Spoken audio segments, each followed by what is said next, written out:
إنما يخشى الله من عباده العلماء. السلام عليكم ورحمة الله وبركاته.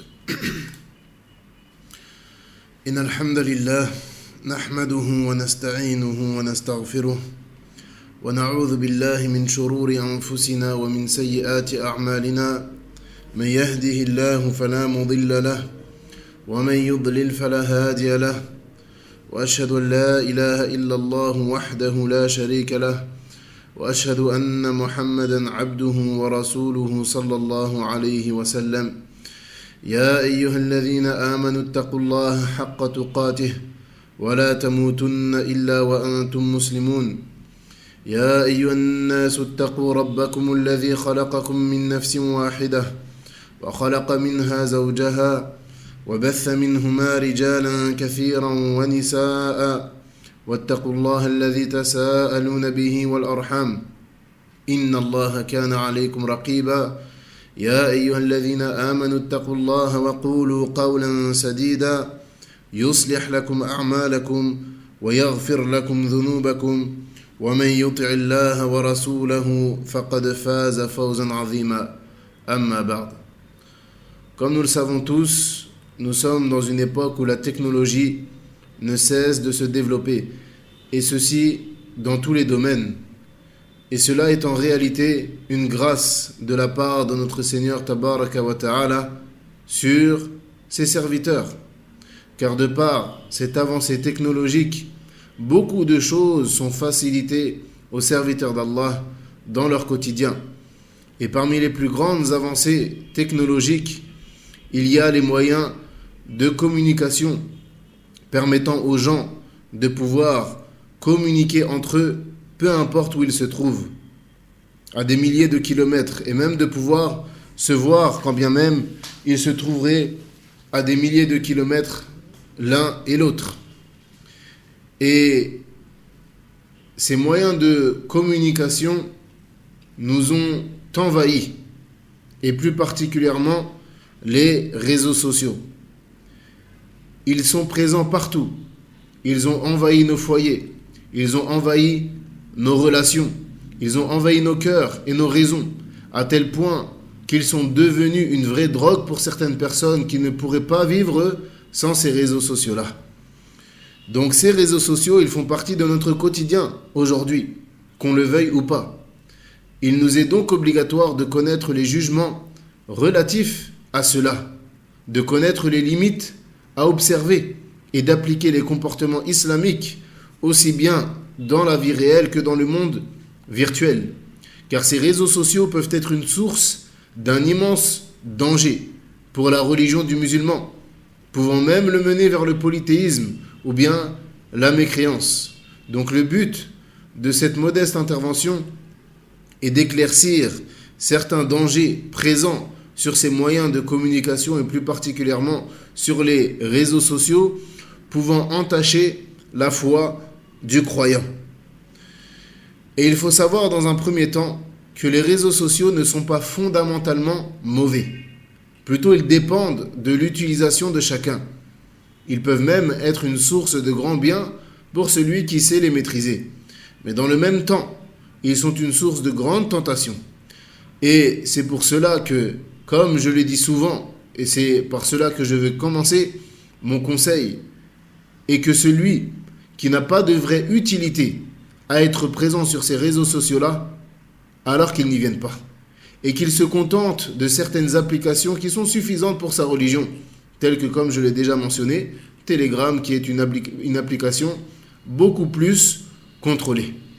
Quant à celui qui a besoin d'y être, qui a besoin d'être sur ces réseaux sociaux-là, qui a un commerce ou autre, alors il faut qu'il pèse le pour et le contre, et qu'il voit quel est l'impact de sa présence sur les réseaux sociaux dans sa foi et dans sa religion.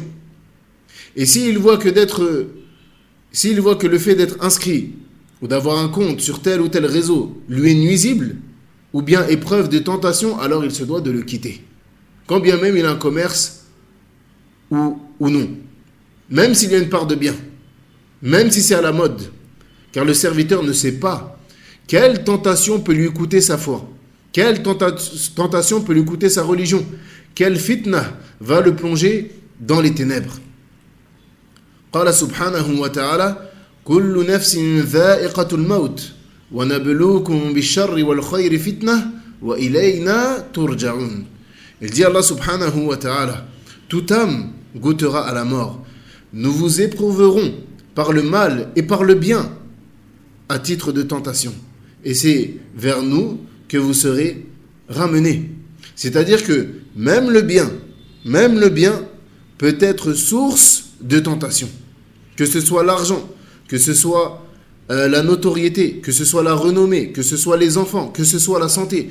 Toutes ces choses-là qui sont un bienfait peuvent se retourner contre toi. Et c'est pour cela qu'Allah tabaraka wa ta'ala a dit Innama amwalukum wa awladukum fitna. Certes, vos biens et vos enfants sont une tentation. Certes, vos biens et vos enfants sont une tentation. L'argent, par exemple, l'argent peut te pousser à le dépenser dans le haram. Quelqu'un à qui Allah Azza wa Jal a donné beaucoup d'argent, c'est un bien. Mais cet argent-là, peut-être que le fait d'avoir beaucoup d'argent va te pousser à le dépenser dans ce qui est haram. Tout comme la santé. Il se peut que la santé va te pousser à accomplir certains péchés. Et c'est pour cela qu'Allah tabaraka wa ta'ala nous donne la situation qu'il nous donne. Le pauvre, il se plaint de sa pauvreté. Mais il se peut que la sagesse et son khair, son bien, ce soit d'être pauvre. Car s'il avait été riche, ça aurait été la cause de sa perdition. Qu'il aurait dépensé son argent dans ce qui est haram. Tout comme le malade. Le malade, il se peut que son khair à lui, son bien à lui, ce soit le fait d'être malade. Car s'il avait été en bonne santé, eh bien peut-être qu'il se serait adonné à de multiples péchés, etc. L'enfant peut pousser ses parents à être injustes, à défendre son enfant quand bien même il aurait tort. L'amour excessif d'un enfant peut faire que, un homme ne veut pas aller prier à la mosquée ou aller rechercher la science, car il veut constamment être à côté de son enfant. Le mariage est intrinsèquement un bien, mais ce mariage peut devenir une source de tentation. Par excès d'amour envers ton époux ou ton épouse, tu peux faire des choses qui sont interdites. L'homme qui refuse d'aller étudier la science ou d'accomplir ses prières à la mosquée, car il veut tout le temps rester à côté de son épouse, etc. Donc, le bien peut également être quoi ? Une source de fitna. La tentation n'est pas que dans le mal. Donc, parmi les dangers des réseaux sociaux, le premier que l'on va citer, c'est tadir al-waqt. Le fait de perdre son temps et de gaspiller son temps. Et ceci est probablement le danger dans lequel tombent le plus de personnes sans même s'en rendre compte. Le fait de perdre son temps, de passer des heures et des heures et des heures dans ce qui ne contient aucune utilité. Et quel bienfait que le temps libre. Quel bienfait que le temps libre. Comme l'a dit le prophète sallallahu alayhi wa sallam, كما رواه عبد الله بن عباس رضي الله عنهما عن النبي صلى الله عليه وسلم قال نعمتان مغبون فيهما كثير من الناس الصحة والفراغ. Le prophète alayhi salatu wa salam, il a dit deux bienfaits dont beaucoup de gens sont privés. Yani qu'ils ne voient pas comme étant des bienfaits, ils ne se rendent pas compte à quel point ces deux choses-là sont un bienfait immense. As-sihhatu wal-faragh, la santé, la bonne santé et le temps libre. Et combien sont ceux qui prétendent vouloir mémoriser le Coran, vouloir apprendre leur religion, faire augmenter leur foi, etc. Mais dans un même temps, lorsqu'ils ont du temps de libre pour pouvoir mettre en application ces soi-disant objectifs, ils préfèrent détruire leur temps dans ce qui n'est d'aucune utilité, voire pire, dans le péché. يقول سبحانه وتعالى يا أيها الذين آمنوا لا تلهكم أموالكم ولا أولادكم عن ذكر الله ومن يفعل ذلك فأولئك هم الخاسرون. Il dit Allah subhanahu wa ta'ala, ô vous qui avez cru, que ni vos biens, ni vos enfants ne vous distraient du rappel d'Allah. Et quiconque fait cela, alors ceux-là seront quoi ? Les perdants. Regardez, subhanallah. Allah Azza wa Jal, il dit que ni vos biens, ni vos enfants ne vous distraient du rappel d'Allah. Il y en a des choses qui sont licites. des choses qui te sont licites, tes biens et tes enfants. Allah il te met en garde contre le fait que ces deux choses-là te distraient de son rappel. Qu'en est-il des choses alors qui te sont illicites? Si tel est le cas, et regardez comment Allah Azza wa Jalla a terminé le verset. Ulaika humul khasirun, ceux-là seront les perdants. Encore une fois, ceux qui occupent leur temps, ou bien qui sont distraits du rappel d'Allah à cause de leurs biens et de leurs enfants, ceux-là seront les perdants. Que dire alors de celui qui est distrait du rappel d'Allah par ce qui est illicite? Et sache également que c'est le but derrière les réseaux sociaux. Ils ont été faits également pour voler ton temps, pour créer de l'addiction chez les personnes. Et c'est pour cela que chaque réseau social utilise des algorithmes bien précis en fonction des goûts de celui qui l'utilise. Donc le musulman, il se doit d'être éveillé, d'être conscient du bienfait de la ni'ma qui est quoi? Qui est le temps libre. ورواه الحاكم في مستدركه والبيهقي في شعب الإيمان وغيرهما من حديث عبد الله بن عباس رضي الله عنهما أن النبي صلى الله عليه وسلم قال لرجل وهو يعظه اغتنم خمسا قبل خمس شبابك قبل هرمك وصحتك قبل سقمك وغناك قبل فقرك وفراغك قبل شغلك وحياتك قبل موتك. Prophète alayhi salatu wassalam, ou bien Abdullah ibn Abbas radiallahu anhuma, il rapporte que le prophète sallallahu alayhi wa sallam a dit à un homme alors qu'il était en train de l'exhorter: profite de 5 choses avant 5 autres. Profite de ta jeunesse avant ta vieillesse. Profite de ta santé avant ta maladie. Profite de ta richesse avant ta pauvreté. Profite de ton temps libre avant que tu sois occupé. Et profite de ta vie avant ta mort.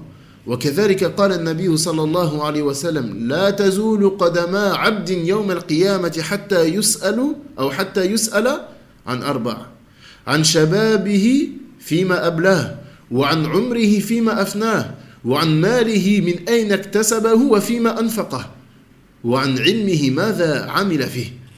Il dit également le prophète sallallahu alayhi wa sallam dans un autre hadith: les pieds du fils d'Adam debout devant son maître, yani devant Allah, ne bougeront pas avant qu'on l'interroge sur 5 choses. Yani le fils d'Adam sera devant Allah tabaraka wa ta'ala et il ne pourra bouger si ce n'est après avoir été interrogé sur 5 choses.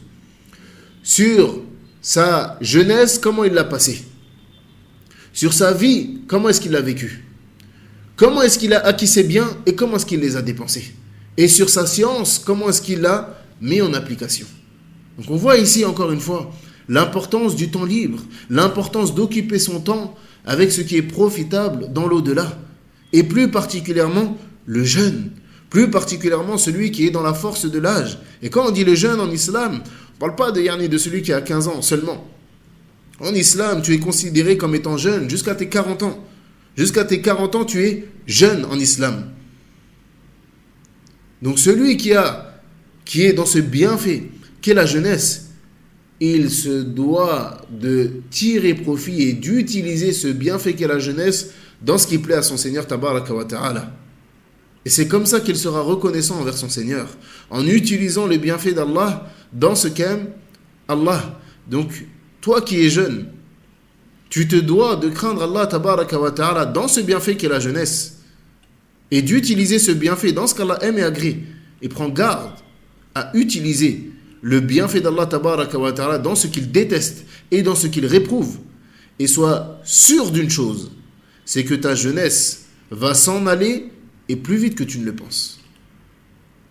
قال الحسن البصري رحمه الله تعالى يعني كان الحسن البصري رحمه الله تعالى كان في دفن جنازة يوما وكان في جنبه صاحب له فقال له الحسن رحمه الله تعالى بعد الدفن لو كنت مكان هذا الرجل المدفون ماذا تتمنى؟ قال أتمنى أن يعيدني الله تبارك وتعالى إلى الدنيا مرة ثانية لأعمل صالحا غير الذي كنت أعمل. فقال له الحسن رحمه الله تعالى وأنت الآن فيما تتمناه فاعمل. Un jour, Al-Hassan al-Basri, rahimahullah ta'ala, il était présent lors d'une janaza. Il était présent lors de quoi? Lors d'une salat janaza. Et il y avait un ami à lui, un compagnon à lui qui était là également. Et il dit à son ami, après l'enterrement, si tu étais à la place de cet homme que l'on vient d'enterrer, qu'est-ce que tu espérais?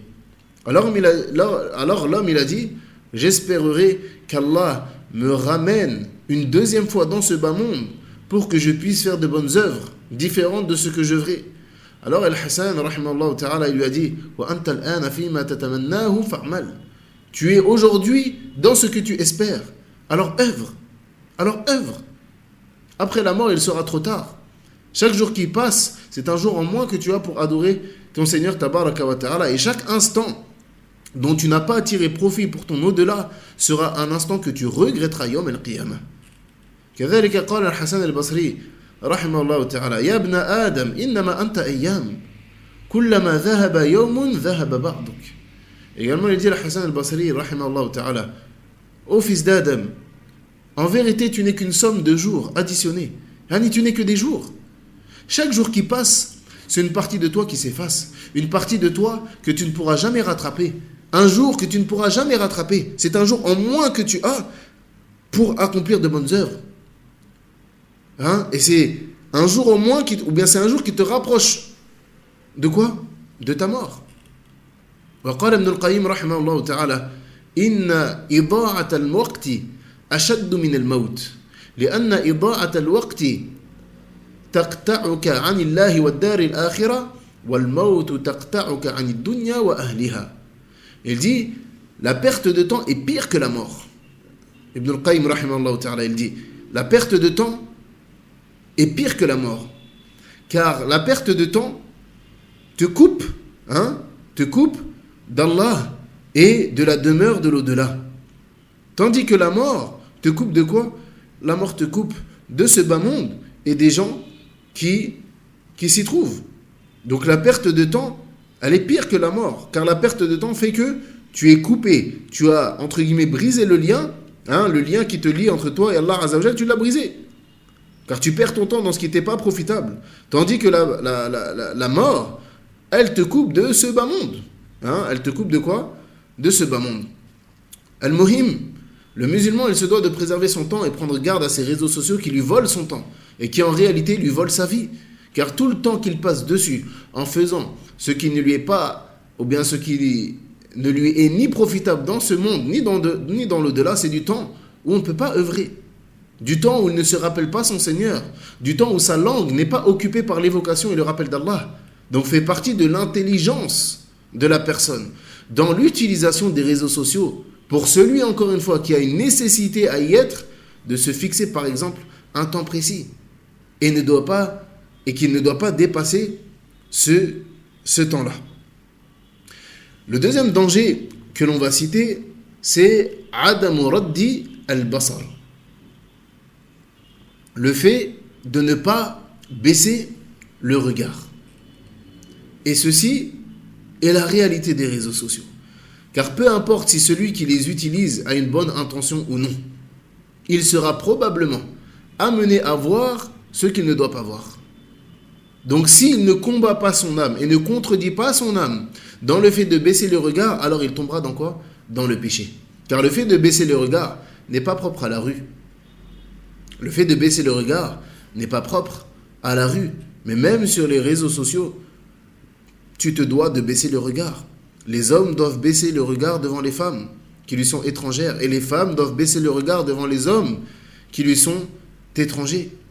قال سبحانه وتعالى قل للمؤمنين يغضوا من أبصارهم ويحفظوا فروجهم ذلك أزكى لهم إن الله خبير بما يصنعون. Il dit Allah Tabaraka wa Ta'ala, dit aux croyants de baisser leur regard et de garder leur chasteté. Ceci est plus pur pour eux. Allah est certes parfaitement connaisseur de ce qu'ils font. Mais ici, une chose importante. Baisser le regard n'est pas propre aux hommes. Baisser le regard n'est pas propre aux hommes. Il n'y a pas que les hommes qui doivent baisser le regard devant les femmes. Les femmes doivent baisser le regard devant les hommes. Allah Azza wa Jalla, il dit quoi dans le verset suivant qu'on le vient de citer? وَقُلْ لِلْمُؤْمِنَاتِ يعني ليس للمؤمنين فقط وَقُلْ لِلْمُؤْمِنَاتِ يغضضن من أبصارهن ويحفظن فروجهن ولا يبدين زينتهن إلا ما ظهر منها. Il dit dans le verset suivant, Allah tabaraka wa ta'ala, et dit aux croyantes, il ne dit pas qu'aux croyants, il dit également aux croyantes, de baisser leur regard, de garder, de préserver leur chasteté, et de ne montrer de leur atour que ce qui en paraît, que ce qui est apparent. Donc les femmes également doivent baisser le regard. Et même une chose importante, même pour les frères ou même pour les machires qui font darwa et qui se filment, la femme elle doit baisser le regard devant eux. C'est pas parce que c'est un cheikh ou c'est un étudiant en sciences qui fait un dars que ça te donne le droit, toi en tant que femme, de le regarder. Ça c'est important. C'est pas parce que c'est un da'i que khalas, il n'y a plus besoin de baisser le regard. Toi en tant que femme, tu te dois de quoi? De baisser le regard. Même si c'est un cheikh qui parle ou c'est un étudiant en sciences ou peu importe qui parle. Ça ne change pas le fait que tu dois baisser le regard devant lui. Profite de ses rappels, il n'y a pas de mal. Il n'y a aucun mal à ce que tu profites de ses rappels et à ce que tu l'écoutes. Mais que maintenant tu écoutes un dars d'une heure où tu le regardes, limite yeux dans les yeux, ceci n'est pas permis. Ceci n'est pas permis. Et concernant ce point-là, nous sommes tous conscients de la réalité des réseaux sociaux. La personne, simplement en ouvrant certains réseaux sociaux, ou bien certaines applications, elle peut tomber directement sur des femmes dénudées, ou bien des femmes qui ne couvrent pas ce qu'elles doivent couvrir, ou bien des hommes qui découvrent également leur nudité. Donc le musulman, il doit, premièrement, dans un premier temps, prendre les mesures nécessaires pour ne pas voir ces choses-là. Dans un premier temps. Et dans le cas où ça se produirait contre sa volonté, il se doit de baisser le regard immédiatement et de se détourner de cette image. Car seul le premier regard est pardonné. C'est-à-dire le regard qui est quoi? Qui est involontaire. Seul le regard involontaire est quoi? Est pardonné. قال رسول الله صلى الله عليه وسلم يا علي لا تتبع النظرة النظرة فإن لك الأولى وليست لك الآخرة. Il dit le prophète alayhi salatu wassalam, oh Ali, ne fais pas suivre le regard par un regard. Car certes, le premier t'est quoi? Le premier t'est pardonné. Mais ce n'est pas la même chose, pourquoi? Pour celui qui vient après. Et pareil, ce regard involontaire, il ne dure pas 5 minutes. Le regard involontaire, il ne dure pas 5 minutes. C'est un regard justement qui est quoi? Involontaire. Donc à partir du moment où tu as vu que cette chose-là, tu ne devais pas la regarder, tu te dois de détourner le regard. Et ici, on parle, à la base, de regarder vers ceux qui découvrent ce qui doit être couvert. Maintenant, que dire de ceux qui, parmi les musulmans, sont ceux qui la découvrent? وَلِعِيَاذُ بِاللَّهِ إِنَّ لِلَّهِ وَإِنَّا إِلَيْهِ رَاجِعُونَ. هذه مصيبة صراحة. Honnêtement, c'est une calamité de voir ça. À la base, on est en train de dire, non, le musulman, il doit faire attention à ce qu'il regarde. Mais qu'est-ce qu'on doit dire lorsque ce sont eux-mêmes les musulmans qui se dénudent, qui ne couvrent pas ce qui doit être couvert? Tu es une femme, mathalan, qui ne porte pas le voile. Taïb, c'est une chose. Tu es dans l'erreur, la baisse.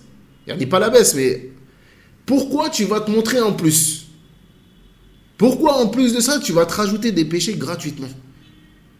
Ou toi, l'homme, mathalan, qui découvre sa aura, qui découvre sa nudité, tu vas faire quoi? Tu vas en plus toi-même, tu vas inciter les gens à regarder ça. Ça, c'est une calamité. C'est une calamité. C'est une calamité de voir certaines de nos sœurs poster leurs photos ou bien même leurs vidéos sur les réseaux sociaux, qui plus est si leur aura n'est pas couverte. Et inversement pour l'homme. C'est une calamité. Et en faisant ça, ils participent à la propagation de la turpitude et du blâmable, même si ce n'est pas leur intention. Et au-delà même de cette question-là, si tu fais partie de ces gens-là, il y a des gens qui se postent, des personnes musulmanes qui se postent sur les réseaux sociaux, etc. Qui plus est non couverts. Laisse-moi te poser une question, sincèrement. Qu'est-ce que tu as à gagner à te montrer? Qu'est-ce que ça peut t'apporter de t'afficher sur les réseaux sociaux?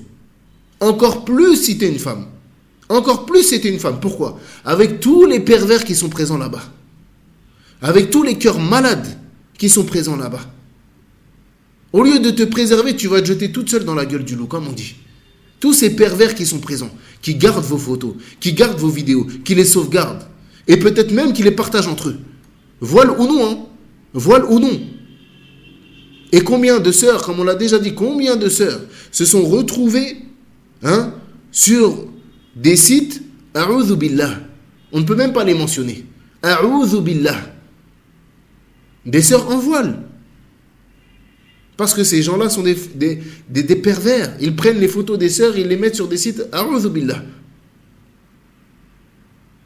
Et ça, c'est une réalité avec laquelle on se doit de vivre. On se doit de comprendre cette réalité-là. Surtout qu'aujourd'hui, tout le monde sait ça. Aujourd'hui, tout le monde sait ces choses-là.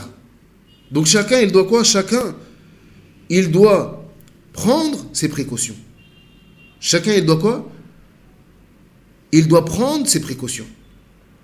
Et que dire de ces mêmes frères qui ont fait de leur fonds de commerce le fait d'exposer leurs femmes? A'udhu billah. Que dire de ces frères qui ont fait de leur fonds de commerce le fait d'exposer leurs femmes à la planète entière, à faire des millions de vues, même si elles sont couvertes? Quel homme peut agréer cette chose-là? Quel homme peut agréer cette chose-là? Et dans ce sujet-là, il y a une chose importante également. C'est quoi? C'est qu'il n'est pas non plus permis à l'homme de regarder vers la nudité d'un autre homme, la aura, ce qu'il doit cacher, ce qui est entre son nombril et ses genoux, même si c'est ses cuisses. Et également, il n'est pas permis à une femme, et ça c'est très important, il n'est pas permis à une femme de regarder vers la nudité d'une autre femme. Et c'est pas parce que toi, en tant que femme, tu regardes pas les hommes, mais par contre, tu as du contenu de femmes qui montrent certaines parties de leur corps qu'elles doivent cacher, comme leur ventre, tout ce qui est en dessous du nombril, etc. هذا ما يجوز, c'est pas permis.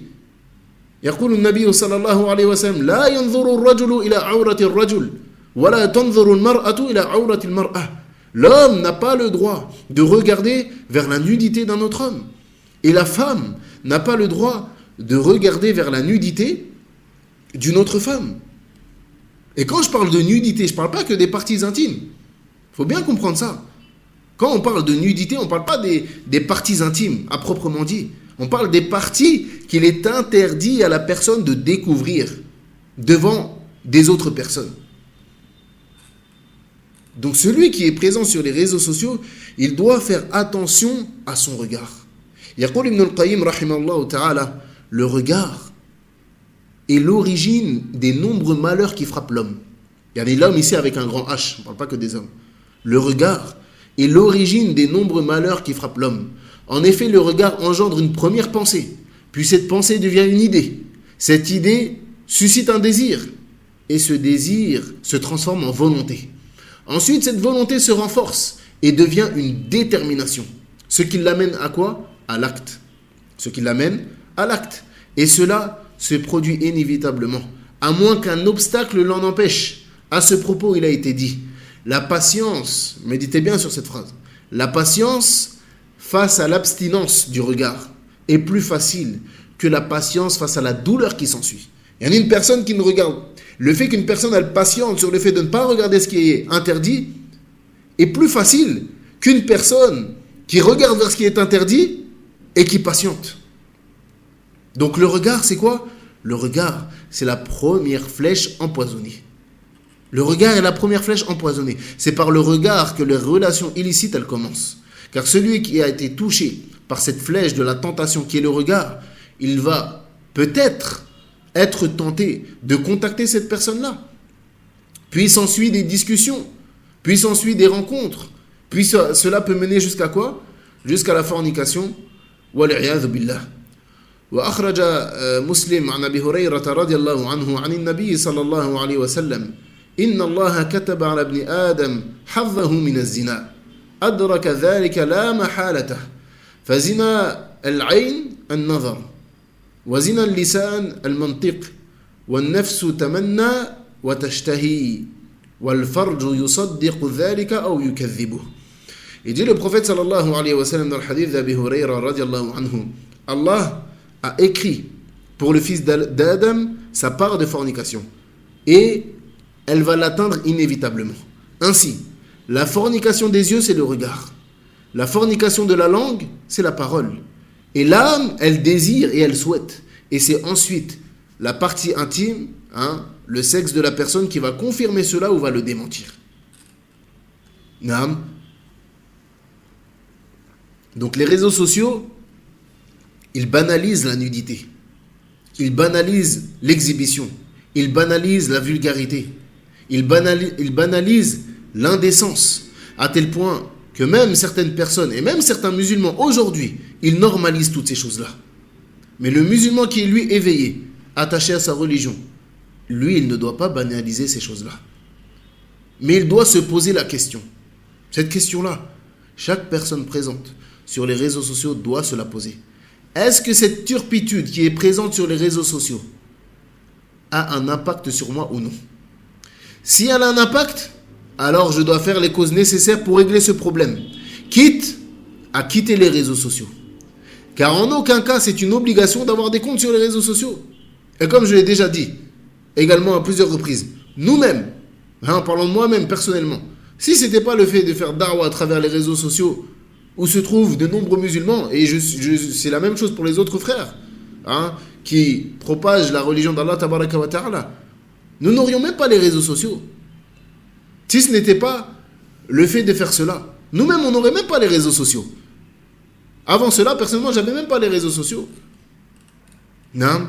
Donc le musulman, il se doit de se poser cette question-là. Est-ce que les réseaux sociaux ont un impact négatif sur moi? Oui ou non? Si ça a un impact, et le musulman, il doit être sincère envers lui-même, il ne doit pas se mentir à lui-même. Si ça a un impact, ok. Qu'est-ce que je peux faire pour régler ce problème-là?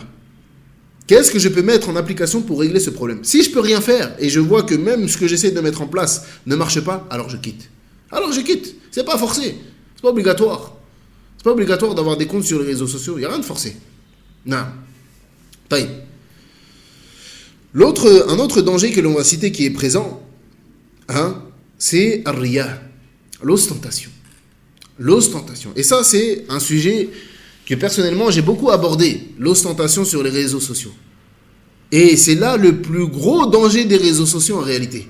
Bien que les gens, lorsqu'on parle de tentation, lorsqu'on parle de choses, de dangerosité des réseaux sociaux, la première chose à laquelle ils pensent, c'est quoi? La mixité. La mixité, le fait qu'il y ait des hommes et des femmes. Tamam. Mais c'est pas ça le pire. L'ostentation est bien plus grave. L'ostentation est quoi? Est bien plus grave. Tamam. Pourquoi? Parce que l'ostentation, elle est liée directement au shirk. L'ostentation est liée directement au shirk. قال النبي صلى الله عليه وسلم إن أخوف ما أخاف عليكم الشرك الأصغر قالوا يا رسول الله وما الشرك الأصغر قال رسول الله صلى الله عليه وسلم الرياء يقول الله عز وجل لأصحاب ذلك يوم القيامة إذا جزى الناس اذهبوا إلى الذين كنتم تراءون في الدنيا فانظروا هل تجدون عندهم جزاء يقول النبي صلى الله عليه وسلم certes la chose dont j'ai le plus peur pour vous c'est le polythéisme mineur. Et certains, ils ont dit que ce polythéisme-là était le polythéisme caché. La chose dont j'ai le plus peur pour vous, ça c'est le prophète sallallahu alayhi wa sallam qui dit ça, c'est le polythéisme mineur. Lorsque les compagnons ont dit « Ya Rasulallah », c'est quoi le polythéisme mineur? Il a dit alors sallallahu alayhi wa sallam, c'est l'ostentation. Le jour du jugement, lorsqu'Allah va juger les gens, il va dire à celui qui pratique cela, partez, allez vers ceux pour qui vous faisiez de l'ostentation dans la vie d'ici-bas et voyez si vous trouvez une récompense auprès d'eux. Et l'ostentation, c'est le fait de vouloir extérioriser une image de soi. Et le problème des réseaux sociaux, c'est qu'ils poussent, premièrement, les gens à montrer toute leur vie. Ce que je mange, il faut que je le poste. Ce que je porte comme vêtement, il faut que je le porte. Où est-ce que je vais, il faut que je le poste. Les gens, ils n'ont plus aucune intimité. À tel point que, subhanallah, ça c'est quelque chose de choquant en réalité. Pour ceux qui ont encore un cerveau éveillé. Le fait qu'aujourd'hui, les chambres à coucher se trouvent sur les réseaux sociaux. Tu trouves cette femme ou cet homme même d'ailleurs, ils font du contenu sur les réseaux sociaux, et ils filment l'intérieur de... Son lit conjugal, il est vu par des milliers de personnes.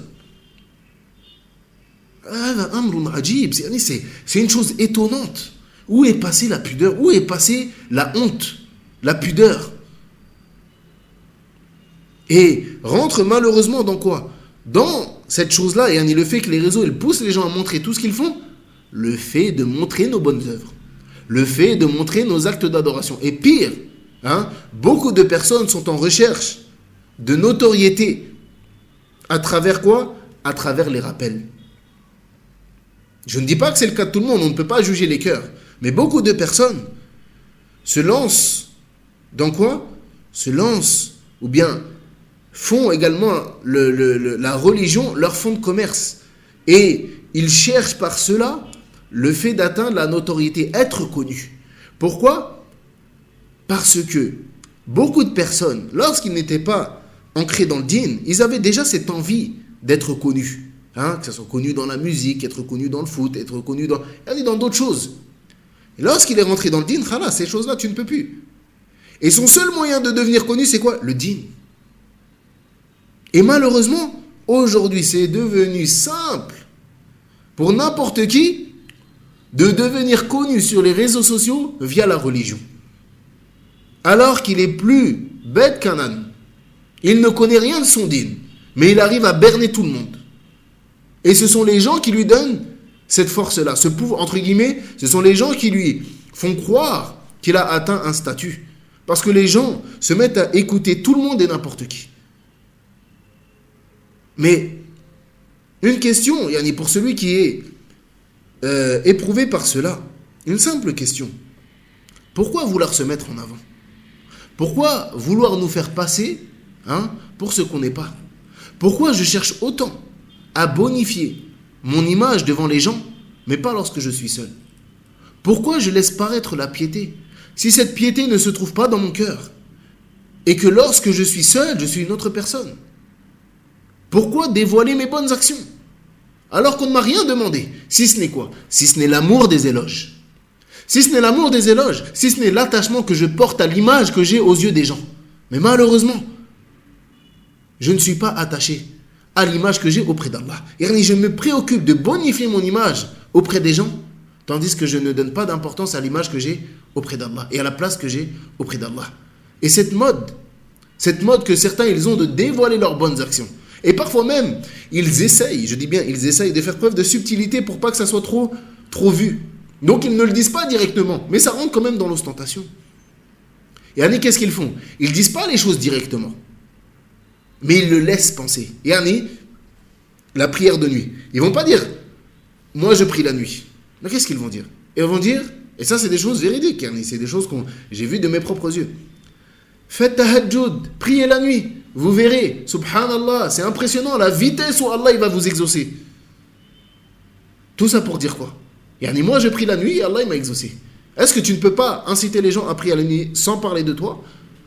Yani celui qui fait ce genre de phrase-là, est-ce qu'il ne peut pas, yani on comprend tous, yani toute personne, on a tous un cerveau, le français veut dire des choses.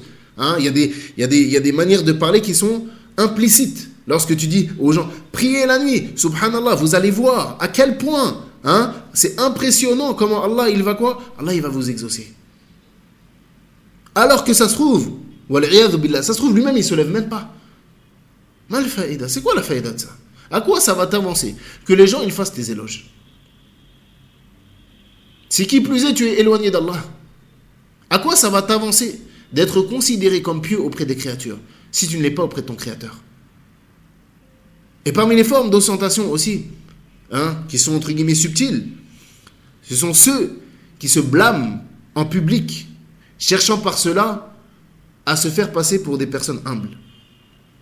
Comme l'a dit Al-Hassan al-Basri, rahimahullah ta'ala, « Man dhamma nafsahu fil mala' faqad madahaha, wa dhalika min alamati ar-riya » Il dit Al-Hassan al-Basri, rahimahullah ta'ala, celui qui blâme sa propre personne devant les gens en public, il lui a certes fait ses éloges. Il a certes en réalité fait les éloges de sa propre personne. Et ceci est un signe de l'ostentation.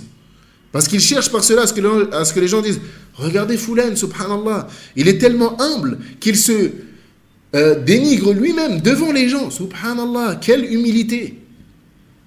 Ça c'est quoi? C'est un signe de quoi? C'est un signe d'ostentation. Et regardez maintenant quelle était la voix des salafs et l'attitude des salafs et ce qu'ils pensaient de l'amour des éloges. Qu'est-ce que pensaient ici on pose la question, qu'est-ce que pensaient les salafs de l'amour des éloges?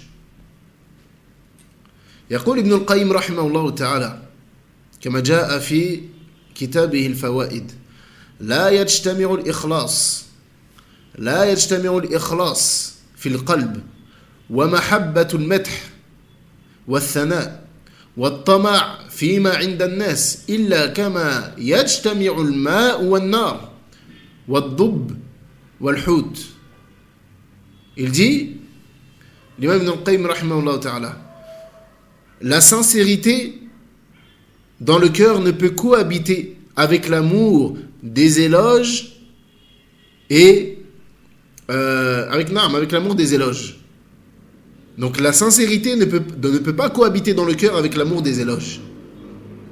Et également ne peut pas cohabiter avec le fait de vouloir ce que les gens possèdent.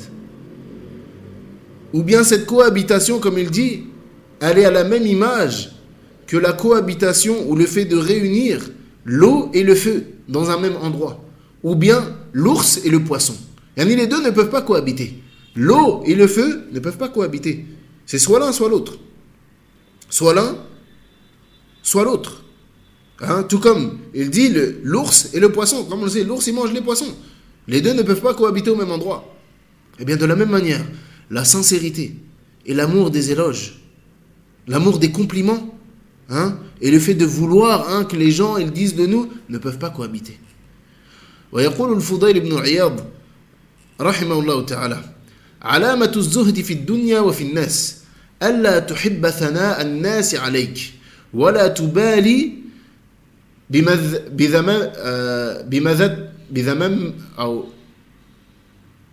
بمذمتهم نعم ولا تبالي بمذمتهم وإن قدرت ألا تعرف فافعل ولا عليك ألا تعرف وما عليك ألا يثنى عليك وما عليك أن تكون مذموما عند الناس إن كنت محمودا عند الله. Il dit, subhanallah, ça c'est une parole en or, subhanallah. Il dit le Fudayl ibn Iyad, un des signes de l'ascétisme dans ce bas monde et vis-à-vis des gens, et le fait de ne rien inspirer des gens, c'est quoi? C'est le fait de ne pas aimer les éloges que les gens peuvent te faire. Et le fait également de ne pas prêter attention à leurs critiques. Le fait de ne prêter ni attention à leurs éloges, ni à leurs critiques. Il dit ensuite, et si tu peux faire en sorte de ne pas être connu, qu'on ne te connaisse pas, alors fais-le. Et tu ne perdras rien, nul blâme à toi de ne pas être connu. Tu n'as rien à perdre à ne pas être connu. Et tu n'as rien à perdre dans le fait qu'on ne te fasse pas d'éloges. Nul blâme à toi que personne ne fasse des éloges. Et nul blâme à toi. Yani, qu'est-ce que ça va te coûter, comme il dit? Si les gens te critiquent, alors qu'Allah Azzawajal fait tes louanges. Si tu es une personne critiquable aux yeux des gens, yani les gens te critiquent, ok d'accord. Mais si les gens te critiquent alors qu'en réalité, tu es une personne proche d'Allah Tabaraka wa Ta'ala, en quoi ça va te nuire? En quoi ça va te nuire? ويقول إبراهيم بن أدهم رحمه الله ما صدق الله عبد أحب الشهرة. Le serviteur qui aime la célébrité, il n'a pas été véridique envers Allah. N'est pas véridique envers Allah celui qui aime la célébrité. N'est pas véridique envers Allah celui qui aime la célébrité.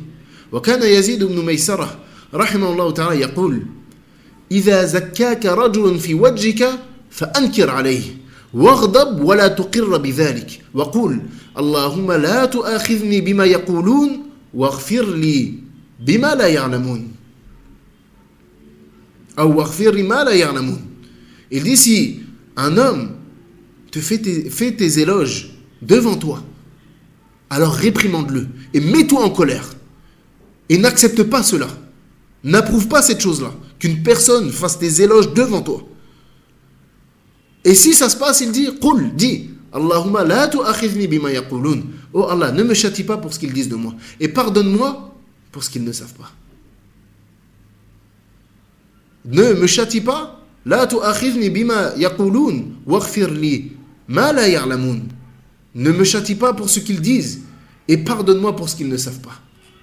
Pardonne-moi pourquoi? Pour ce qu'ils ne savent pas.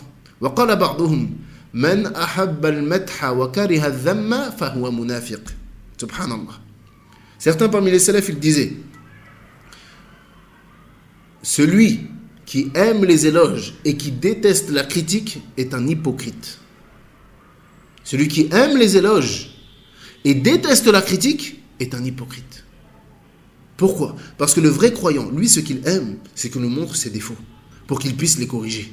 À l'inverse de beaucoup de personnes qui, lorsque tu les conseilles, lorsque tu leur montres leurs défauts, ils se mettent en colère. Ça ne leur plaît pas.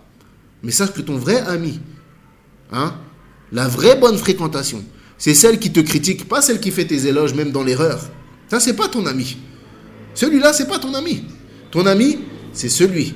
Ton ami, c'est celui qui te critique lorsque tu dois être critiqué. Lorsque tu fais un acte blâmable et répréhensible, il te le dit. Lorsqu'il voit un défaut chez toi, il te le dit. Pas pour te rabaisser, pas pour t'humilier, mais pour te purifier, pour t'élever, pour que tu puisses corriger cette chose-là et que tu sois une meilleure personne.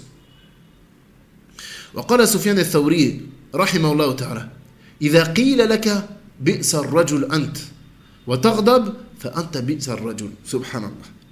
Il dit, Sufyan al-Thawri rahimahullah, si on te dit quel mauvais homme que tu es et tu te mets en colère, alors tu es réellement un mauvais homme. Si quelqu'un te dit quel mauvais homme que tu es et que toi tu te mets en colère pour cette parole-là, alors en réalité tu es un mauvais homme. Pourquoi? Parce qu'encore une fois, en quoi ça va te nuire que les gens disent de toi? Les gens diront tout le temps. Les gens ont critiqué, ont insulté le prophète sallallahu alayhi wa sallam. Qu'est-ce qu'ils vont faire avec toi? Les gens ont traité le prophète sallallahu alayhi wa sallam de fou, de poète, de sorcier, de devin. Est-ce que tu penses que toi tu vas y échapper? Tous les prophètes, regardez, tous les prophètes ont été combattus. Les meilleurs des hommes, ils ont été combattus et critiqués. Tu penses que toi tu vas y échapper?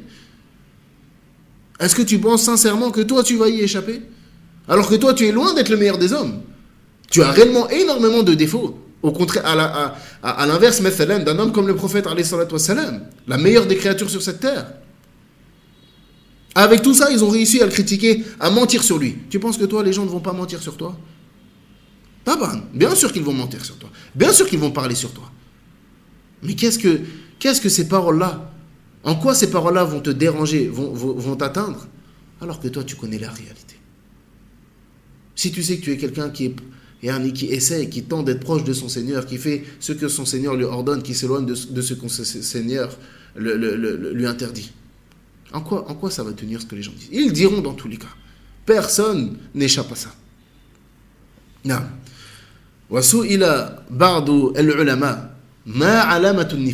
Certains parmi les savants ont été questionnés. Quels sont les signes de l'hypocrisie?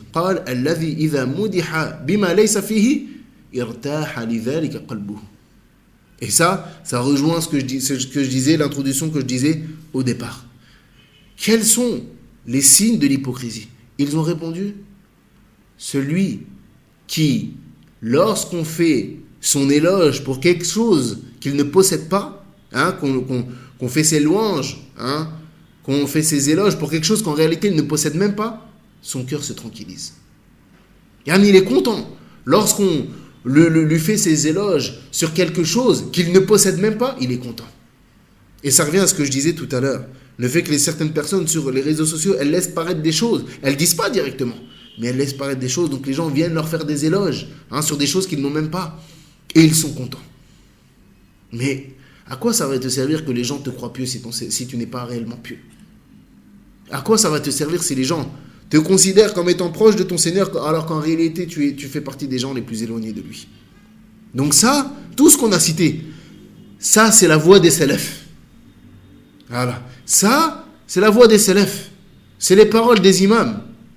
Et toi qui prétends les suivre, où est-ce que tu en es vis-à-vis de ça? Où est-ce que tu en es vis-à-vis de quoi? Vis-à-vis de ça. Donc ça fait partie de quoi? Des méfaits et des dangers des réseaux sociaux. Taïb. Un autre danger présent sur les réseaux sociaux, kathratul jidal wal khusumat, la multiplication des polémiques et des disputes. Et ça fait également partie des fléaux des réseaux sociaux. La multiplication des polémiques, la multiplication des disputes, que ce soit dans les affaires mondaines ou bien même dans les affaires religieuses. Et c'est encore pire lorsque cela se fait dans quoi? Dans les affaires religieuses. Parce que bien souvent, ce sont des ignorants qui sont à la tête de ces disputes-là et de ces polémiques-là. Ces polémiques, elles sont bien souvent traitées par des gens qui n'ont pas de science et qui vont faire beaucoup plus de mal que de bien, qui vont s'exprimer sans science, sans sagesse, dans des sujets qu'ils ne maîtrisent pas.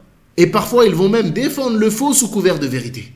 Ou bien ils vont réprimander la vérité sous couvert de faux en pensant que c'est le faux. Et ô combien on a vu cela? Et les gens ne prennent pas conscience que le fait de parler dans la religion d'Allah a une incidence. Et le fait de poser un jugement sur un acte ou une parole revient à parler sur Allah. Lorsque tu dis telle chose est halal ou bien telle chose est haram, c'est comme tu dis Allah a interdit cette chose-là ou Allah a rendu licite cette chose-là. Donc si c'est fait sans science, c'est d'une gravité sans nom. Le fait de mentir sur Allah tabaraka wa ta'ala, et celui qui parle sur Allah sans science, qui parle dans la religion sans science, qui dit que telle chose est halal ou bien telle chose est haram, alors qu'il ne le sait pas, même s'il voit juste, même si au final il s'avère qu'il avait raison, il a menti sur Allah. Car au moment où il l'a dit, il ne le savait pas. Et ça, c'est également un des dangers, un des plus grands dangers des réseaux sociaux, le fait de parler sans science. Et combien de personnes se sont opposées aux ordres d'Allah via les réseaux sociaux? Combien sont ceux qui ont combattu les ordres d'Allah via les réseaux sociaux? Et quel pire sujet abordé sur les réseaux sociaux que la question du mariage. Allahu Akbar. Quel pire sujet abordé sur les réseaux sociaux que la question des droits et des devoirs.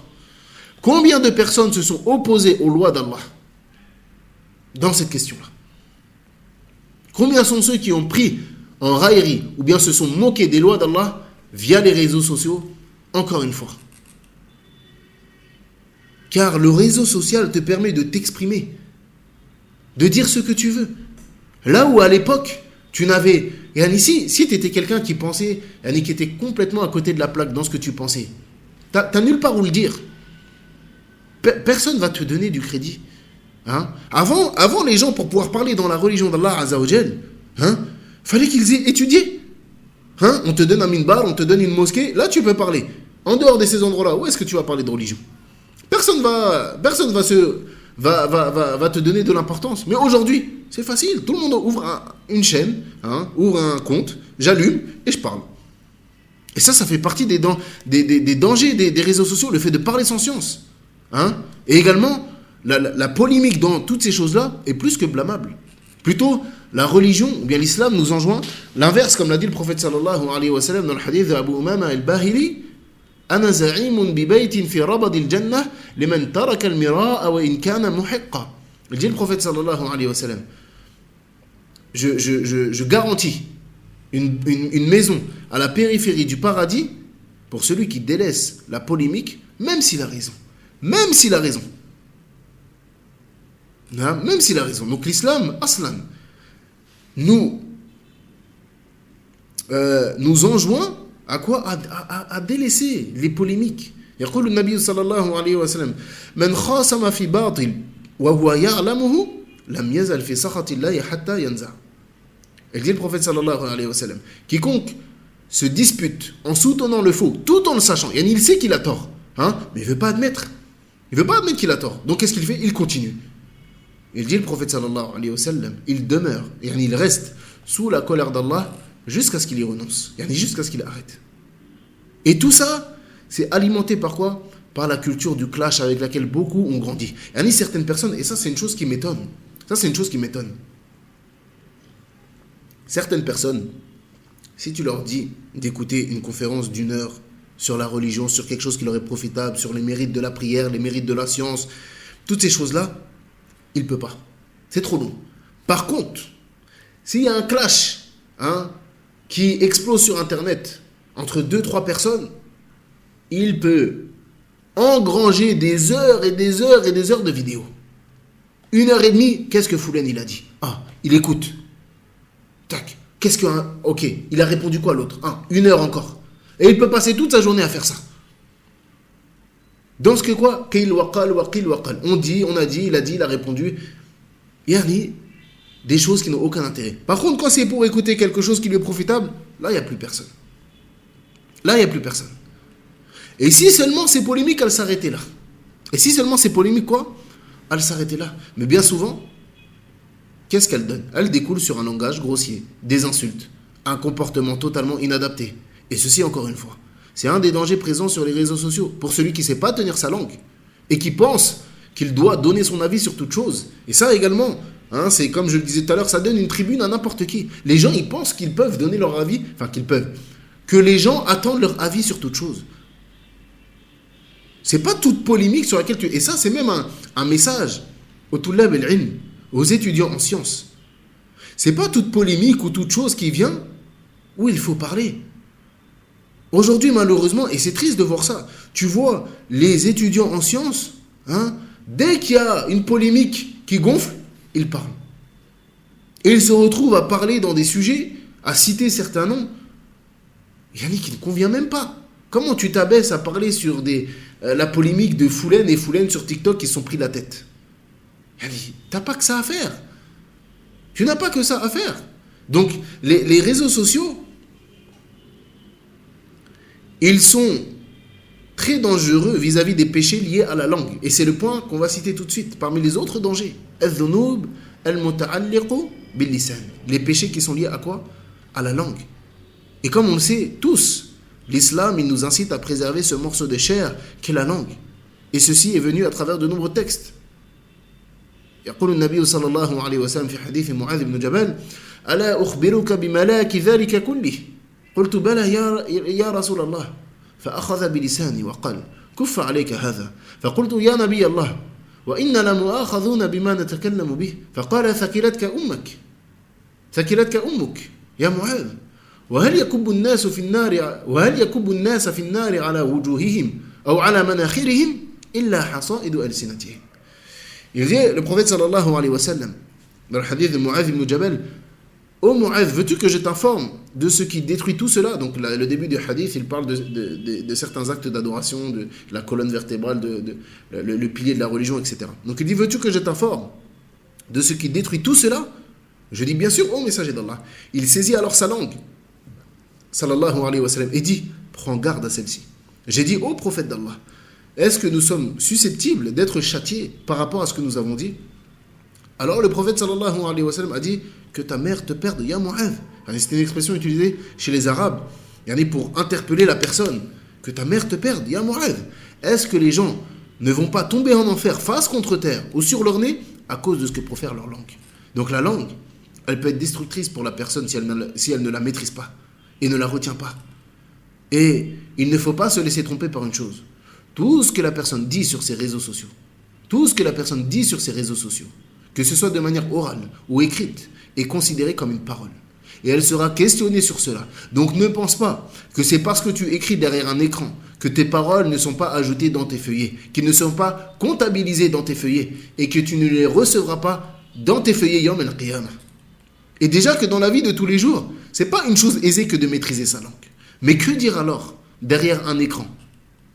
Qui plus est pour certains, de manière anonyme, ils se sentent pousser des ailes, car ils pensent pouvoir dire ce qu'ils veulent sans jamais payer les conséquences de leurs paroles. Et c'est pour ça qu'ils se mettent à dénigrer, insulter, etc. tout le monde. Mais ils ont oublié une chose, c'est qu'un jour ou l'autre, ils vont faire face à leurs actes.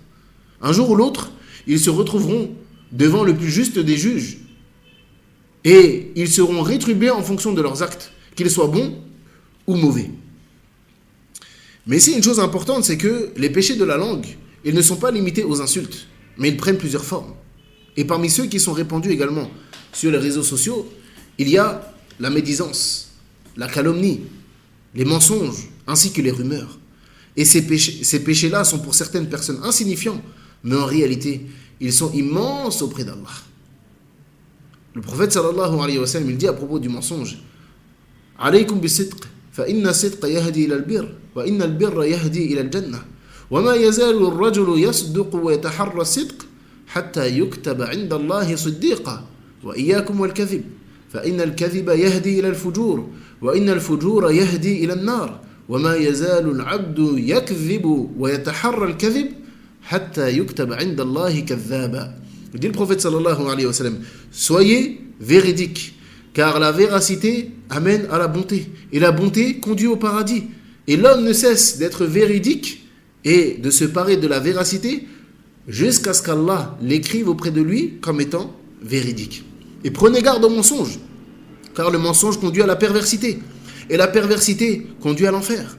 Et l'homme ne cesse de mentir, et de se parer du mensonge jusqu'à ce qu'Allah l'inscrive comme étant un menteur. Et parmi les formes de mensonge également répandues sur les réseaux sociaux, le fait de mentir pour faire rire les autres. وماذا يقول النبي صلى الله عليه وسلم في ذلك؟ يقول: ويل للذي يحدث بالحديث ليضحك به القوم فيكذب ويل له ويل له. Il dit le prophète sallallahu alayhi wa sallam: malheur à celui qui parle pour faire rire les gens et qui ment. Yani malheur à celui qui ment aux gens pour les faire rire. Malheur à lui, malheur à lui. Et regardez déjà la gravité de cet acte-là. Yani regardez déjà la gravité de quoi? La gravité du mensonge. Donc que dire lorsque ce mensonge-là, il concerne l'honneur des gens?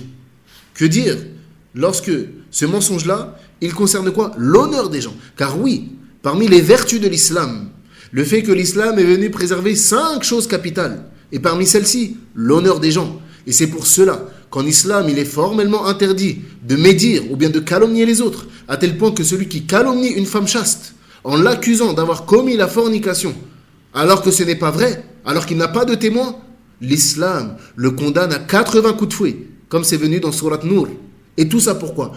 Tout ça pour préserver l'honneur des gens. Maintenant, regarde, combien de personnes sur Internet insultent les mères des autres, en les insultant, on ne va pas citer le nom. Lorsque cette personne, elle fait cela, elle insulte la mère d'un tel, mathalan de prostitution. Est-ce que tu ne viens pas d'accuser cette femme d'avoir commis la fornication? Tu viens de l'accuser de cela. Sache que quand tu fais cela, là, islamiquement parlant, tu mérites 80 coups de fouet. Tu mérites 80 coups de fouet. Regardez maintenant à quel point les gens, ils ont la langue facile d'insulter les mères des autres. Et encore une fois, combien la médisance et la calomnie sont répandues à travers les réseaux sociaux. Combien la médisance et la calomnie sont répandues à travers les réseaux sociaux. يقول النبي صلى الله عليه وسلم: أتدرون ما الغيبة؟ قالوا الله ورسوله أعلم. قال: ذكرك أخاك بما يكره. قيل: أفرأيت إن كان في أخي ما أقول؟ قال: إن كان فيه ما تقول فقد اغتبته وإن لم يكن فيه ما تقول فقد بهته. Le prophète sallallahu alayhi wa sallam, il dit: est-ce que vous savez ce qu'est la médisance? Alors les compagnons radiallahu anhum, ils ont répondu: Allah et son messager sont plus savants. Alors il a répondu: c'est le fait de mentionner ton frère d'une chose qu'il déteste. Alors ils ont dit: vois-tu, si ce que je dis chez mon frère, c'est vrai. Et si je critique mon frère, je dis une chose sur mon frère qu'il n'aime pas, mon frère en islam, qu'il n'aime pas, ou bien qu'il n'aime pas, mais qu'il est réellement comme ça. Alors le prophète sallallahu alayhi wa sallam a dit: si ce que tu dis est vrai, tu l'as certes médit, tu as fait de la médisance sur lui. Mais si ce que tu dis c'est faux, alors là tu l'as calomnié. Yani c'est encore pire. C'est encore pire, là tu l'as calomnié. وماذا يقول النبي ماذا يقول الله تبارك وتعالى في سورة الحجرات؟ يقول: ولا يغتب بعضكم بعضا أيحب أحدكم أن يأكل لحم أخيه ميتا فكرهتموه. Regardez, Allah Azza wa Jalla, il a donné l'image, il a comparé la médisance au fait de manger la chair de ton frère. Et il dit: ô vous qui avez cru, ne médisez pas les uns les autres. Est-ce que l'un d'entre vous aimerait manger la chair de son frère mort? Tu te rends à la morgue, là, un cadavre, le cadavre de ton frère. Tu vas et tu manges la chair, là, comme ça.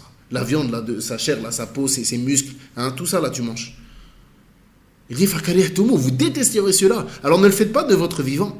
Car le fait de médire sur eux revient à cela. Le fait de médire sur eux revient à cela. وقال في الحديث هذا حديث مخيف جدا. Ça, c'est un hadith qui fait peur.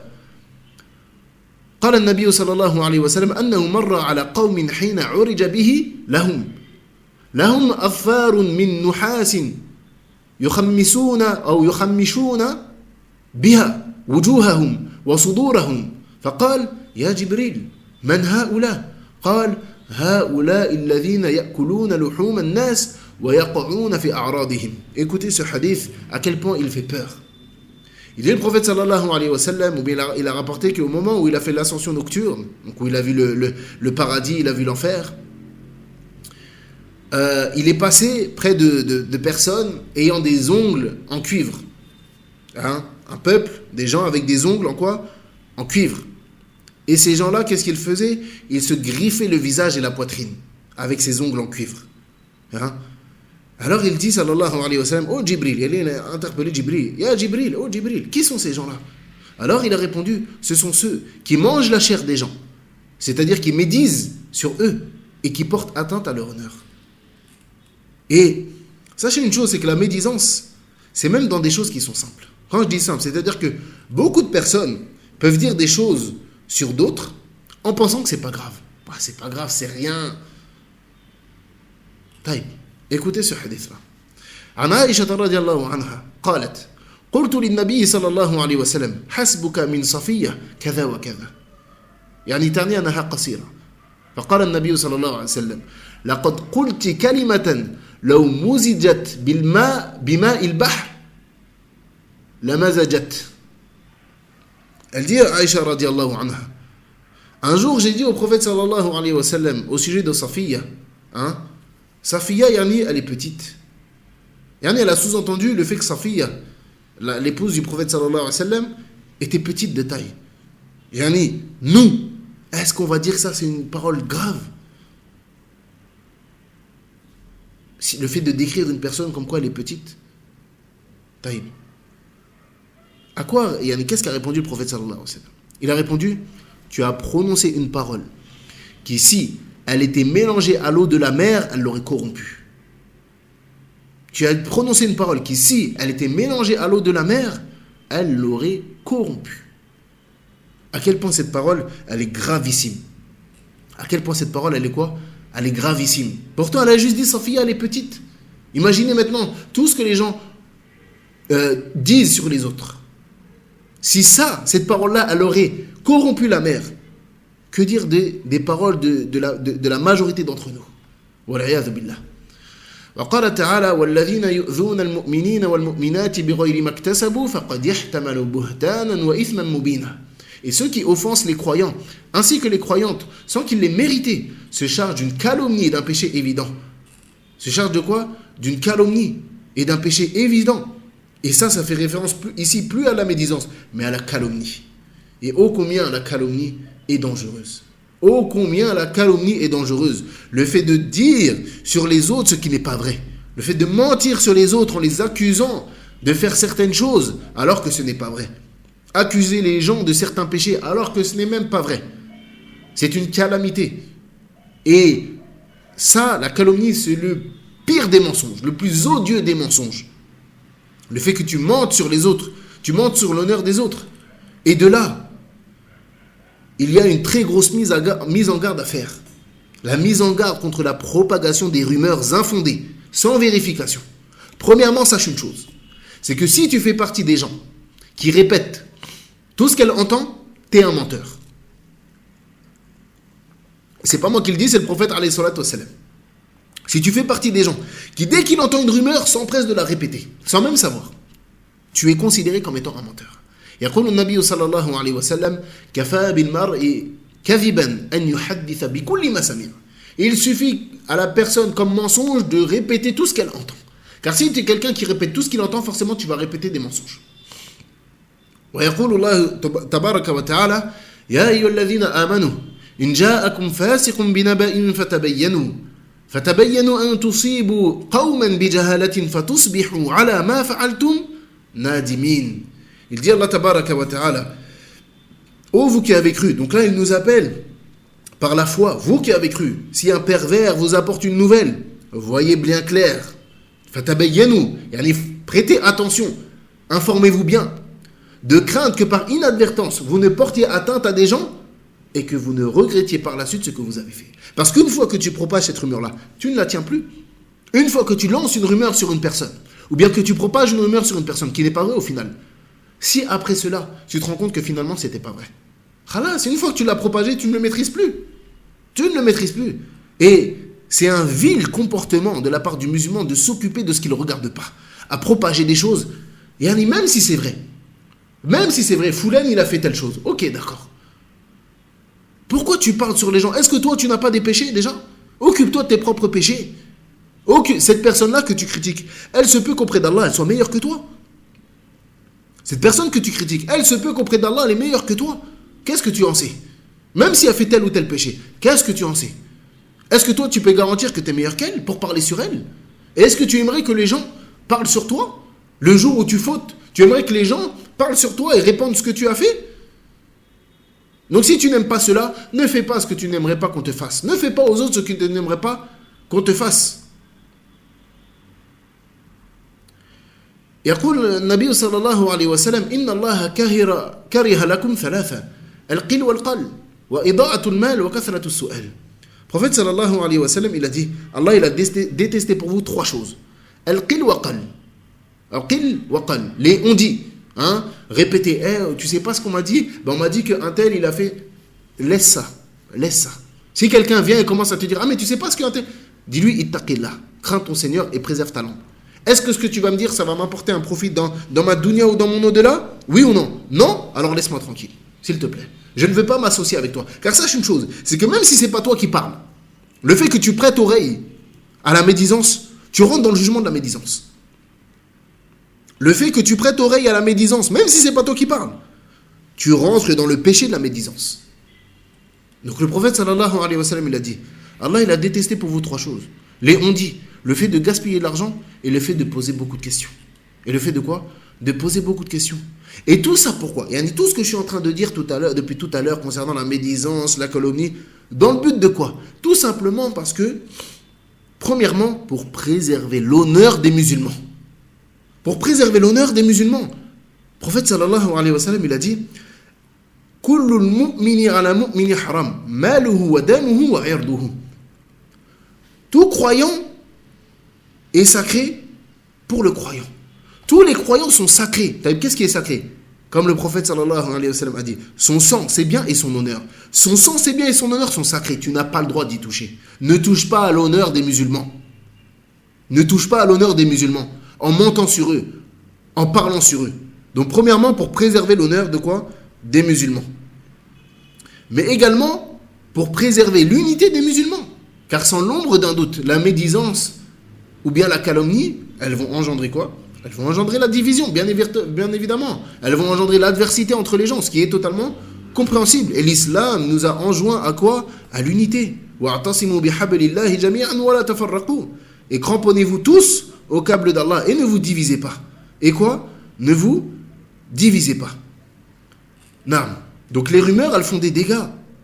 Les rumeurs, elles font des dégâts. Fait partie du bon comportement. Fait partie du bon comportement du musulman de savoir tenir sa langue. Moins tu parles et plus tu te préserves. Kama qala an-nabi sallallahu alayhi wa sallam, man samata naja. Celui qui se tait, il se sera sauvé. Moins tu parles et moins tu seras interrogé sur ce que tu dis.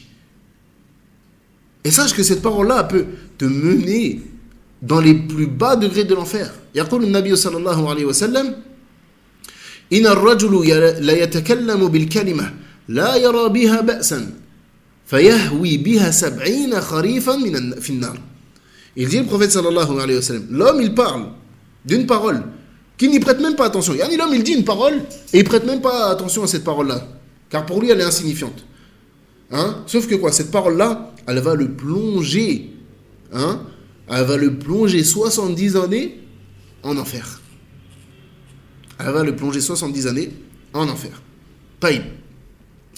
Parmi les autres dangers présents sur les réseaux sociaux, il y a ce phénomène qui est les influenceurs, les nouveaux modèles des gens.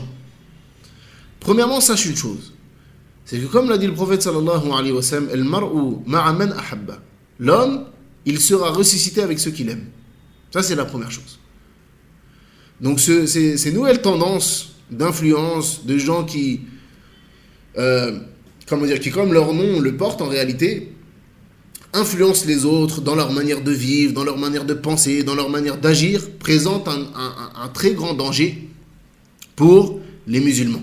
Et en réalité, le prophète alayhi salatu wassalam nous a déjà mis en garde contre cela. Comme c'est venu dans le hadith de Anas ibn Malik radiallahu anhu, قال النبي صلى الله عليه وسلم إن أمام الدجال 7 سنين خداعة يكذب فيها الصادق ويصدق فيها الكاذب ويخون فيها الأمين ويؤتمن فيها الخائن ويتكلم فيها الرويبضة قيل وما الرويبضة قال النبي صلى الله عليه وسلم الفويسق يتكلم في أمر العامة. Il dit le prophète sallallahu alayhi wa sallam, il y aura certes avant le Dajjal des années de grande tromperie durant lesquelles le véridique sera considéré comme menteur et le menteur sera considéré comme étant véridique, durant lesquelles on craindra la trahison de la personne de confiance et on fera confiance aux traîtres, et durant lesquelles les Ruwaybida vont prendre la parole. Alors quelqu'un a dit, qu'est-ce que les Ruwaybida? C'est quoi les Ruwaybida? Il dit le prophète sallallahu alayhi wa sallam, il dit ce sont les pervers qui s'expriment concernant les affaires générales. Yani les foussaq, les pervers qui s'expriment dans les affaires liées à la communauté. Alors qu'en réalité, ce sont des gens qui ne sont absolument pas dignes de parler dans les affaires générales des gens. Et la gravité de ces modèles-là que sont les influenceurs, c'est le fait premièrement de prendre des gens comme modèles qui n'en sont pas. Et ces gens-là sont une cause de déviation des jeunes. Des modèles trompeurs qui leur vendent que du mensonge. Ils leur vendent que du mensonge. Et également, ils sont une mauvaise compagnie qui vont banaliser la perversité, la fornication, la musique et autres. Et également qui vont banaliser certaines manières de penser qui sont totalement arbitraires et totalement contraires à l'islam. Et ça, il y a eu de nombreux exemples de cela. Des influenceurs ou des influenceuses qui appellent à des choses totalement contraires à l'islam ou qui se révoltent contre une des lois d'Allah tabaraka wa ta'ala. Et ça, c'est des choses réelles. Ces gens qui n'ont pas de pudeur, qui parlent. Aujourd'hui, c'est devenu monnaie courante. Et encore pire, c'est grave chez les deux, mais encore pire chez une femme qui parle de choses liées à la sexualité comme ça, devant des hommes. Ayn al-haya, où est passée la pudeur? Où est passée la pudeur? On ne dit pas que certains sujets religieux liés à la religion, d'accord, concernant les femmes ne peuvent pas être abordés entre femmes. Il n'y a pas de mal à cela, qu'elles apprennent leur religion entre elles, dans des groupes restreints, etc. Il n'y a pas de mal à ça, d'accord, car c'est parfois des questions qui sont liées au fiqh. Donc il n'y a pas de honte à cela. Mais comment est-ce qu'une femme, elle va parler de rapports charnels ou de choses comme ça, et parfois, subhanallah, ce qui m'étonne encore, des sœurs voilées, dans le dîn, elles vont parler de rapports charnels devant tout le monde, devant les hommes, devant...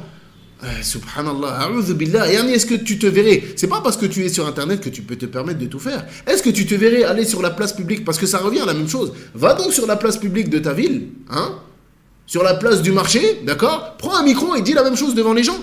Ce que tu dis là, tu pourrais le dire devant ton père, tu pourrais le dire devant ton frère. Où est passée ta pudeur? Encore une fois, ça ne veut pas dire que certains sujets fiqhi ne peuvent pas être abordés entre les femmes. Bien sûr que non. Au contraire, il y a des choses qui font partie du dîn. Mais il y a des comportements à avoir. C'est pas tout sujet que tu abordes comme ça devant tout le monde et n'importe qui. Encore plus si tu es une femme, si tu es un mu'allim, si tu es un cheikh, quelqu'un qui enseigne le fiqh à des gens dans des cours ouverts par exemple. Tu étudies le fiqh, tu es obligé de passer par certains passages. Mais tu parles des signes de la puberté, tu vas parler des menstrues, de la sécrétion du sperme, des poils qui poussent, etc. La baisse, t'es un enseignant. Mais toi, en tant que femme, tu vas apprendre ça aux hommes. Devant ton père, tu vas dire des choses comme ça. Prends un micro, va sur la place du marché et dis la même chose. On verra. On verra si tu n'auras pas honte de faire ça. S'il te reste encore un peu de pudeur. S'il te reste encore quoi? Un peu de pudeur. ويقول النبي صلى الله عليه وسلم الحياء شعبة من الإيمان. La pudeur est une branche de la foi. La pudeur est une branche de la foi. Donc la dangerosité de ces influenceurs-là, c'est le fait que les gens se mettent à penser comme eux. Les gens se mettent à quoi? À parler comme eux. Les gens se mettent à s'habiller comme eux. À rire de ce qui ne devrait pas faire rire les autres. Et tout ça, c'est dangereux. Allah tabaraka wa ta'ala yaqul واصبر نفسك مع الذين يدعون ربهم بالغداة والعشي يريدون وجهه ولا تعد عيناك عنهم تريد زينة الحياة الدنيا ولا تطع من أغفلنا قلبه عن ذكرنا واتبع هواه وكان أمره فرطا. Il dit Allah tabaraka wa ta'ala, fais preuve de patience en restant avec ceux qui invoquent leur Seigneur matin et soir, désirant sa face. C'est avec eux que tu dois rester. Et que tes yeux ne se détachent pas d'eux en cherchant le faux brillant de la vie sur terre. Et n'obéis pas à celui dont nous avons rendu le cœur inattentif à notre rappel et qui poursuit sa passion et dont le comportement est outrancier. Et ces gens-là sont des mauvais conseillers. Des mauvais conseillers qui s'expriment dans des affaires qu'ils ne maîtrisent pas. Et il est étonnant que certaines personnes vont consulter ces gens-là. Tu trouves maintenant que la femme, ou bien même l'homme en plus, qui a un problème conjugal, au lieu d'appeler un savant, afin que cette personne, ou même une personne de science, afin que cette personne-là, elle puisse la conseiller avec science, avec basira. Elle va sur TikTok, elle rentre dans un live, elle appelle Foulen, ouais, mon mari il fait ci, ma femme a fait ça, et ceci, et cela, blablabli, blablabla, blablabla. Et t'écoutes la réponse qui vient en face, catastrophique, cataclysmique, une catastrophe. Non seulement eux, ils se mettent à des places alors qu'ils n'ont absolument pas les qualités requises pour, mais qui sont ces gens qui vont les questionner? Moi, je me pose cette question-là. Qui sont ces gens qui vont questionner cela? Tu as un problème dans ton foyer, reviens vers une personne de science. Là, tu joues pas à une chose qui n'a pas d'importance, tu joues ton mariage. Un mauvais conseil dans ton mariage et ton mariage, il est terminé. Une mauvaise conseillère dans ton mariage ou un mauvais conseiller, ton mariage, il est terminé. Celui qui va dire, moi, si mon mari m'avait fait ça, moi, ça y est, khalas, c'est terminé. Je prends mes clics et mes claques et je pars. Alors tu trouves que son mari lui fait encore pire, mais elle n'a pas bougé. Donc toi, tu vas sortir de ta maison, mais elle est toujours chez elle. Donc ce sont des mauvais conseillers. Et fait partie aussi des problèmes liés à ça. L'insatisfaction et le fait de vivre à travers la vie des autres. Le fait qu'aujourd'hui, les jeunes hommes vivent à travers la vie des influenceurs. Et les jeunes femmes vivent à travers la vie des influenceuses. Et aujourd'hui, c'est ce que tu trouves. Tu trouves que, c'est pas pour tirer que sur les femmes, mais je prends des exemples, les hommes aussi. Mais par exemple, tu trouves qu'aujourd'hui, un critère de mariage chez les femmes qui n'existait pas il y a quelques années. Alors, je dis pas que c'est bien ou pas bien, la question elle n'est pas ici. Mais aujourd'hui, par exemple, une femme qui veut se marier, dans la majeure partie des cas, pas toutes, illa men rahimallah, c'est pas toutes, donc je ne généralise pas, mais beaucoup elles vont parler, moi je veux un mari, je veux voyager. Si je voyage pas, si mon mari n'a pas l'intention de me faire voyager, c'est pas la peine. Ah bon? Je savais pas que c'était un critère. Regardez, c'était un critère. Regardez, si Allah il vous facilite, alhamdoulilah, on ne dit pas qu'il n'y a pas le droit de voyager, au contraire, la baisse. Mais d'en faire un critère de mariage, ça, ces critères, ils sont venus d'où? Ces critères-là, avant Instagram, etc. Ces critères-là, ils n'existaient pas. Mais les gens, ils auraient rigolé. Il y a 15 ans, il y a 15-20 ans. Si on aurait dit aux gens en critères de mariage, oui, il faut que j'aille à Dubaï, il faut que j'aille en Malaisie, aux Maldives, sinon, non. Mais les gens, ils auraient rigolé. Les gens, ils auraient rigolé de ça. Même les parents, même la génération de nos parents, ils auraient rigolé de ça. Si le père, il entend sa fille dire ça au prétendant. Moi, soit tu me ramènes à Dubaï, on vit à Dubaï, ou sinon, c'est pas la peine. Mais lui-même, il aurait rigolé. Sa mère, elle va rigoler.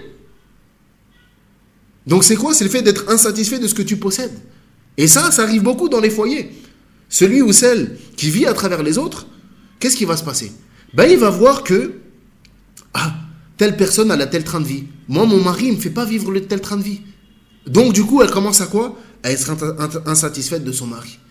Alors que son mari, il fait ce que l'islam lui incombe. Il s'occupe d'elle, il la prend en charge, etc. Mais elle va dire, oui, mais ma telle copine, son mari, il l'a ramenée en vacances à tel endroit. Oui, mais peut-être que le mari de telle copine, il n'a pas la même capacité financière que moi. Donc ça, c'est un gros problème. Le fait que je vois plus ce que j'ai. Je vois que ce que je n'ai pas. Mais le khair que j'ai, moi, ce que je possède, le bienfait qu'Allah m'a accordé à moi, je le vois plus. Mais sache qu'une chose, c'est que ton mari que tu critiques, ou même ta femme que tu critiques, c'est le rêve de quelqu'un. Là, ici, il y a des gens qui cherchent à se marier, qui n'arrivent pas. Et si eux, ils pouvaient récupérer ton mari ou ta femme, que toi, tu passes ton temps à critiquer, mais ils le feraient. Ils le feraient. Oublie pas que ton mari ou ta femme, c'est une ni'ma, c'est un risque, c'est une subsistance de la part d'Allah tabaraka wa ta'ala.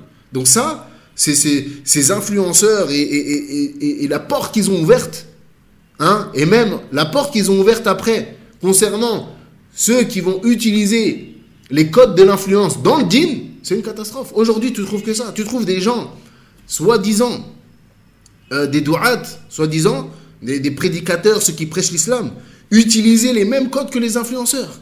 Et ça, c'est une calamité, à tel point qu'on a vu des gens faire des rappels dans des piscines, faire des mises en scène, faire des sketchs, mélanger les sketchs de cité avec les sketchs de rappel. C'est une catastrophe. C'est une catastrophe. Mais tu vois directement que ces gens-là sont des gens qui n'ont pas de science. Directement. Vous savez, la manière de faire darwa d'une personne, elle reflète son niveau, elle reflète son cheminement dans la science. Elle reflète son cheminement dans la science. Directement. Taïb. Le dernier point qu'on va citer, pour pas être trop long, le point néfaste, ou bien les dangers des réseaux sociaux, c'est quoi? C'est l'addiction et la dépendance qu'ils créent chez la personne. Hein, tu trouves des personnes qui sont littéralement scotchées aux réseaux sociaux, qui ne peuvent pas vivre sans, ne pouvant pas s'empêcher, en plus de dévoiler leur vie privée.